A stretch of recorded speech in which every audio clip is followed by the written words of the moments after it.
اچھا، اس میں ہم ایک اور چیز دیکھتے ہیں کہ جو مسلم ورلڈ ہے اس کے جتنے لیڈرز ہیں، یہ بات تو آئی ایم شیور بہت سارے لوگوں نے آپ سے ڈسکس بھی کی ہوگی اور ہر جگہ ہے کہ جی اسلام میں ڈیموکریسی کا کیا تصور ہے، لیکن اسلام میں اس طرف نہیں جاؤں گا، میں جاؤں گا اسلام میں ڈکٹیٹرشپ کا کیا تصور ہے، کیونکہ ہم دیکھتے ہیں کہ ہمارے یہاں پر بہت سارے ایسے مسلم ممالک ہیں جس میں ڈکٹیٹرز انسٹالڈ ہیں یا وہ حکومت کر رہے ہیں، اور پھر وہ ایسے ہیں یا پھر بادشاہ ہیں وہ بھی اپنے حساب سے چل رہے ہوتے ہیں.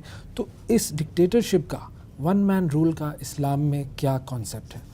اگر ڈکٹیٹر بینیولنٹ ہے اور قرآن و حدیث کے روشنی میں رول کر رہا ہے تو اچھی بات ہے. ڈکٹیٹر مطلب میں جو بولوں گا صحیح. اگر وہ ڈکٹیٹر ہے اور قرآن و حدیث پہ 100% عمل کرتا ہے تو پرابلم کوئی نہیں ہے اسلام میں. باقی لوگوں کو پرابلم ہوگا. جس طریقے سے حضرت عمر کی سیرت دیکھیں گے آپ رضی اللہ عنہ، سیکنڈ کیلف، ایک دم ڈکٹیٹر جیسے تھے، بول سکتے لیکن قرآن حدیث میں ذرا بھی کمپرومائز نہیں. تو لوگ ڈرتے تھے، اتنا شدت سے اسلام کی فالو کر رہے، لیکن خود کی زندگی دیکھیے ایک دم سمپل، رات کو تہجد میں دعا کرتے تھے. تو ایسے ڈکٹیٹر جو قرآن اور حدیث پہ 100% عمل کرے اس میں کوئی پرابلم نہیں.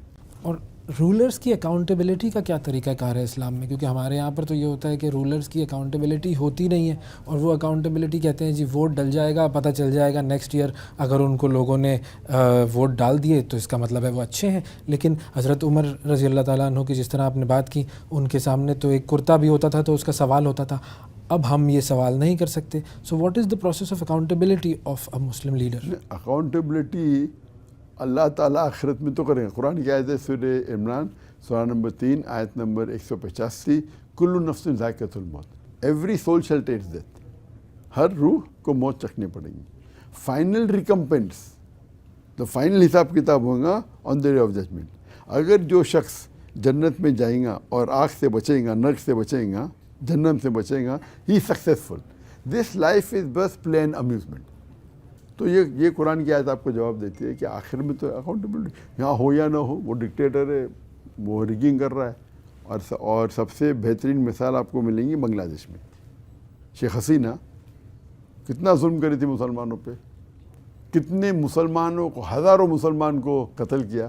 جتنے بھی غیر مسلم ممالک ہے اس سے زیادہ ظلم کیا مسلمانوں پہ. اور ووٹ کی بھی ریگنگ ہوتی تھی، 80% 90% جیت جاتی تھی. وہ ریگنگ ہے، تھوڑی ووٹ میں معلوم پڑتا ہے ووٹ میں ریگنگ کر رہی ہے. لیکن اللہ تعالیٰ نے مکرو واللہ خیر الماکرین، سورہ عمران سورہ 3 آیت نمبر 54 54، کہ انہوں نے پلان کیا، اللہ نے بھی پلان کیا. سب سے بہترین پلان اللہ ہے.